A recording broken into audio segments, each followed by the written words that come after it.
সুবহানাল্লাহ ওয়ালহামদুলিল্লাহ লা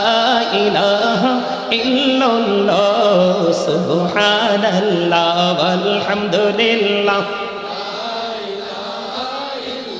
লা ইলাহা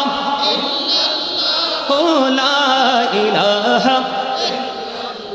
আনবী আমারি নূরের পুতুল জগত করলেন অজালা নবী আমারি নূরের পুতুল জগত করলেন অজালা রোজ হাসরে করবেন তিনি উম্মতের ফয়সালা সুবহানাল্লাহ আলহামদুলিল্লাহ লা ইলাহা ইল্লাল্লাহ